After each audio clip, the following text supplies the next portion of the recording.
เนี่ยตัวนี้นี่ใส่ได้ดนพี่น้องเป็นทิศเนาะเธอหนึ่งเขาใส่นี่เป็นทิศเหยือดอันหนึ่งนี่เนาะเป็นทิศนี่คือกกหมอกพอกพี่น้องนี่ยาวได้นี่เก็บหลายเติบเลยพี่น้องอันนี้สีปะอยู่บอนฝนแล้วก็ถึกแดดเนาะมันสีหลอกเองพี่น้องหวานมันพี่น้องกราบทักทายสวัสดีพ่อแม่พี่น้อง FC เบิร์ดสุขุสุขคนเนาะ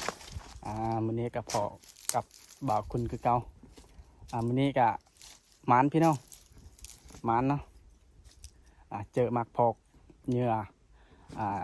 อกับดักเนาะเหยื่อที่เราเคยใส่เมื่อก่อนแล้วก็เหยื่อพิเศษนะเหยื่อนี้จะเป็นเหยื่อกระหอกแล้วก็กระแตเนาะเดี๋ยวจะมาเบิ่งหมากกันว่าสิเป็นจังใดเนาะหมากพอกนะพี่น้องเจอของดีเนาะกำลังมาแต่สวนพี่น้องนี่มาเบิ่งกกมันเนาะนี่คือกกสีบันทึกนี่คือกกหมากพอกพี่น้องนี่ยาวได้นี่มาเบิ่งหมากนะหมากยังบนทันหลอกเนาะนี่ตัวหลอกแล้วก็มีพี่น้องมานแหละพี่น้องเนาะปีนี้มานแหละเก็บนี่เก็บหลายเติบเลยพี่น้องอันนี้สีปะอยู่บอนฝนแล้วก็ถึกแดดเนาะมันสีหลอกเองพี่น้องนี่ตัวอย่างคือตัวนี้เนาะปีกายอันนี้มันจะหลอกประมาณนี้กุบจับกองมากรุบสิเราตีเนาะเบิ่งเนื้อมันอยู่ในเนื้ออันนี้อยู่ในนี่มันจะกินได้เนาะเอามาจับกองให้เอาจับดีๆเด้อเบิ่งถึกๆเด้อนี่เนื้อพิเศษพี่น้องนี่โอ้อันนี้นี่เนื้อคักได้ใหญ่เต็มหน่วยปกติมันจะมี2 ด่านเนาะนี่กินบ่เพิ่งกินโซ่บ้างเจ้าเนื้อมันจะเป็นประมาณนี้พี่น้องมันเนาะรสชาติมันแกะรสจกเก็บต่อพี่น้องมันอยู่มาแล้วของดีมีน้อยนี่แหละหมักพอกพี่น้องมีหลายคนถามเนาะ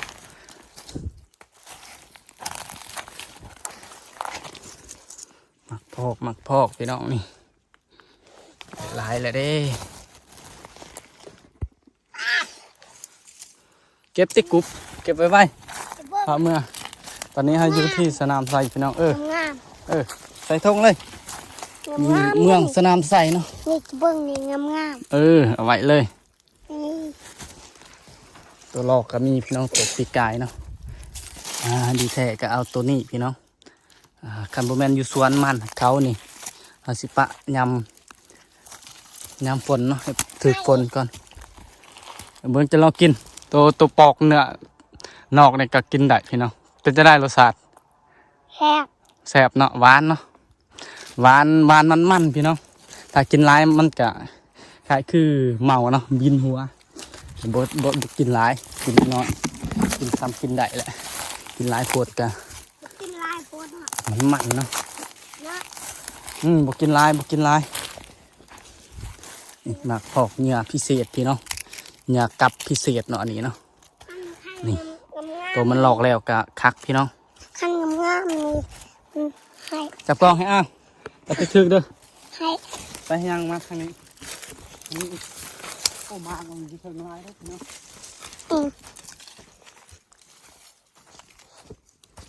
เก็บถ่ายถึกอยู่ป่ะเบิ่งกล้องติถึกป่ะถึกเห็นอ่าวะเห็นมาแล้วบ่ต้องไปหาเลยแหละอันนี้ดูทางเลยนะกะเสียไว้อยู่บอนแดดเลยกับถึกฝนมันจะหลอกเองเนาะตัวนี้เนี่ยมันจะเป็นประมาณนี้เวลามันหลอกแล้วก็เวลาเขาใส่เนาะใส่เหยื่อกับเขาจะตัดส่วนนี้แล้วก็ส่วนนี้พอดีเสียบเดี๋ยวตอนใส่กับซิมนารีวิวเนาะฝากติดตามตอนต่อไปเนาะเด้เก็บมาพี่อีกจับกล้องดีสิ จะไม่ต้องเก็บเลยเก็บเองถือกองครับถือกองดูๆในพันธุ์ชมไปเห็นไหมนี่มานพี่น้องเดี๋ยวจะนอนไปถ่ายกบมันเนาะเป็นยังไงดีแท้ก็เอาตัวหลอกนี่เนาะตัวหลอกนี่พี่น้องนี่ยังมันยังบ่ทันหลอกเนาะทันถึกฝนดิทันถึกฝนเขาปลูกเขาใส่น้ำไม่สั่ง เขาปลูกเขาบุกอันนี้เขาบุกมันเกิดเองอยู่ป่า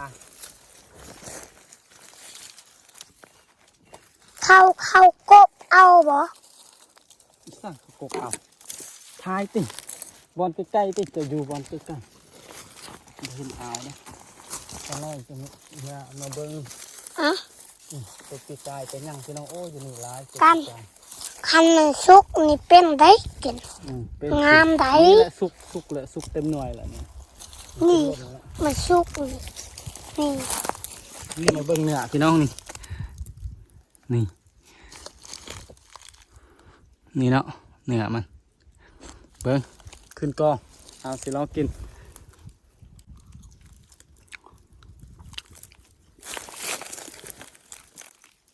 หวานมันพี่น้อง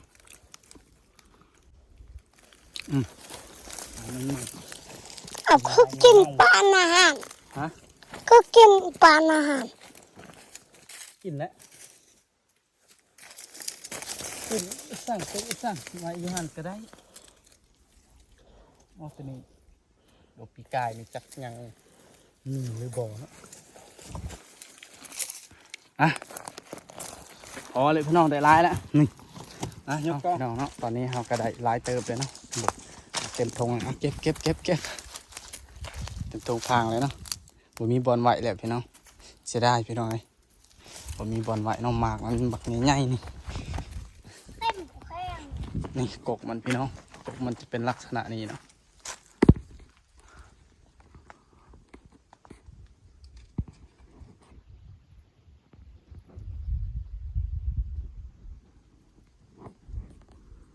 นี่ก็กกมันมีซองกกเลยพี่น้องกกนั้นบ่หมากเนาะนี่กกนี้หมากลายนี่สะพี่น้องโอ้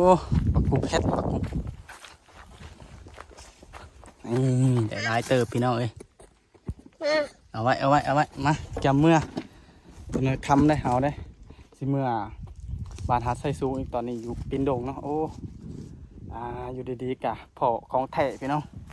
อย่างแค่พานเนาะแค่ทางพานกะเจอแล้วของแท้ไปอย่างหาอยู่ใส่เลยเอาจังได้กะฝากเป็นกำลังใจเนาะส่วนนี้กะบอทันได้เข่าปลาเนาะส่วงเดือน1 เดือน 2พี่น้องเดือน 1 เดือน 2นะสิเข่าปลาใส่เหยื่ออันนี้เนาะพวกนูวายเลยกะกระแตเนาะกระหอกกระแตเหยื่อตัวนี้เนาะพี่น้องหลายคนตามหาเนาะบางคนก็เอาเหยื่อสาลีเนาะสาลีกับบะทอเหยื่อตัวนี้พี่น้องเหยื่อตัวนี้นี่ใส่ได้ดนพี่น้องเป็นทิศเนาะเธอหนึ่งหัดใส่นี่เป็นทิศเหยื่ออันหนึ่งนี่เนาะเป็นทิศพอแล้วพี่น้องจังได้ก็ฝากเป็นกำลังใจกดไลค์กดติดตามเพื่อเป็นกำลังใจให้บ่าวคุณเฮ็ดคลิปต่อไปเนาะช่วงนี้ก็บ่ค่อยได้เข้าป่าพี่น้องเฮ็ดสวนเนาะขอบใจ